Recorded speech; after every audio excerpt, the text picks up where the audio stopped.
après la création de notre base de données et la création des tables, donc maintenant nous allons voir comment insérer les données dans nos tables.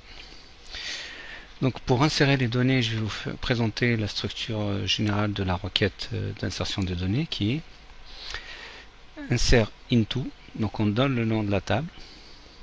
Après, entre parenthèses, on liste le nom des champs qu'on va insérer. Après, values, et on entre parenthèses, on insère, pardon, il y a une virgule ici, on liste les valeurs correspondant au champ qu'on vient d'indiquer précédemment. Voilà. Et pour voir ça, nous allons nous mettre sur notre terminal, enfin notre commande de MS-DOS, et voir comment appliquer cette commande d'insertion. Mais avant de commencer, je vais vous montrer notre base. Donc on a notre base de tuto, donc la table user, ce qu'on voit ici. Voilà, il y a 4 champs. Et quand vous voyez, quand je mets afficher, donc notre table elle est vide. On ne peut pas afficher parce qu'il n'y a aucun enregistrement dedans, évidemment. Donc pour faire l'insertion, en fait il y a une requête, mais on va dire ça s'utilise en 3 sous-requêtes, on va dire ça. On va commencer par voir la première. Donc pour cela, on va se connecter comme d'habitude à notre MySQL. Donc là, il n'y a pas de mot de passe. Et on va sélectionner notre base de données. Donc moi là, c'est tutos. Voilà. Et je vais vous montrer comme quoi les tables qu'il y a. Donc il doit y avoir qu'une table où on a la table users. Donc pour insérer dans cette table là, on met insert into le nom de la table. Donc là, en l'occurrence, c'est users. Je fais un retour à la ligne pour plus de lisibilité. Donc là, on va faire la première, on va insérer. Donc on va insérer les valeurs directement. On va dire insert values par exemple. Donc là, vous voyez, les champs sont là. Donc on a l'ID, le nom, le login et le mot de passe. Donc on va dire l'ID c'est 1, comme ça. Le nom, on va lui donner un nom Bernard, par exemple. Ou Jean Bernard, si vous voulez, ouais. Donc le login, on va dire GB, ses initiales, et le mot de passe, là on va taper un mot de passe au clair, mais en production en fait le mot de passe il sera haché et sera crypté. Voilà, on finit toujours par un point virgule et on valide. Donc là on a bien notre première insertion qui est faite.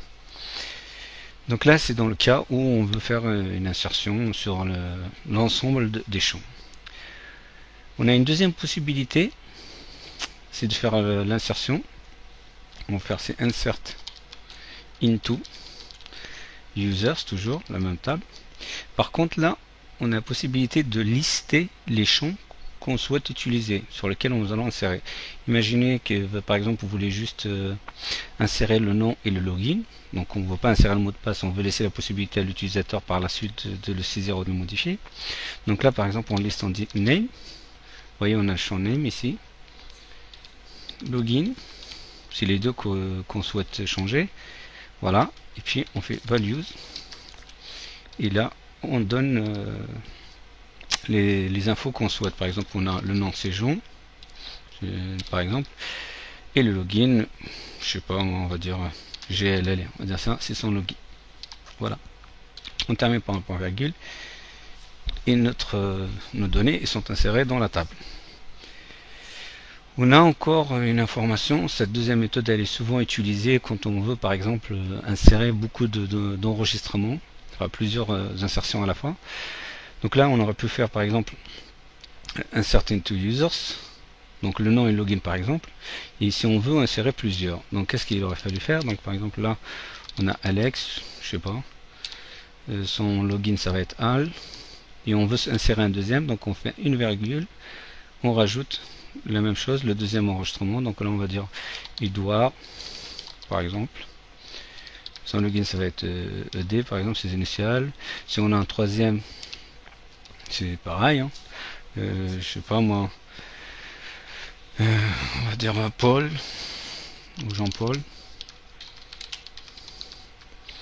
et puis là ses initiales ça va être GP, et voilà, et quand on a fini on termine par point virgule. Donc là ce qui va se faire, et va nous insérer les 3 enregistrements d'un coup. Voilà, donc vous voyez bien, on a 3 records, c'est-à-dire 3 enregistrements qui viennent d'être insérés dans notre base de données. Donc là, ça concerne la méthode insert to. Évidemment, un dernier point concernant cet insert, il y a une autre façon aussi qui est utilisée, mais qui est utilisée uniquement sous MySQL, qui n'est pas très compatible avec d'autres SGBD ou d'autres, enfin, qui n'utilisent pas forcément cette méthode-là. Donc là, on va dire insert into la table users, et puis là, on va dire set, et on lui spécifie le nom du champ. Par exemple, là, si on reprend le dernier exemple, là, on va dire name. Là, on va dire name est égal, on va lui affecter un name et valeur, je sais pas moi, Steve par exemple, voilà. Et le login, pardon, là j'ai un truc en plus, on va dire login, on va lui dire ST par exemple, voilà. Donc là, si je fais une insertion, il va bien m'insérer les données dans ma table. Et pour confirmer ça, donc on va regarder dans notre table. Là, je rafraîchis ma table user sous MySQL. Et si je vais sur afficher, vous allez voir. Donc on va, voilà, on voit bien ici nos enregistrements. Donc Jean-Bernard, Jean, Alex, Edouard, Jean-Paul et Steve qu'on a inséré en dernier. Donc vous voyez, quand on n'a pas spécifié le mot de passe, le champ reste vide ou bien il prend la valeur par défaut. Évidemment, tout ce que j'ai fait là sous MS-DOS, concernant MySQL ou PHP-Admin, on aurait pu le faire ici avec la console SQL.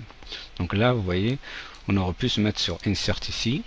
Donc vous voyez, il vous propose la commande générale, enfin la requête. Après, il suffit de modifier les informations qui sont en vert ici, ou bien les valeurs qui correspondent à ça. Voilà, donc je vais m'arrêter ici pour cette vidéo. La prochaine vidéo, donc, ce sera consacré aux requêtes de sélection, c'est-à-dire comment lire ces données-là dans notre table. À bientôt.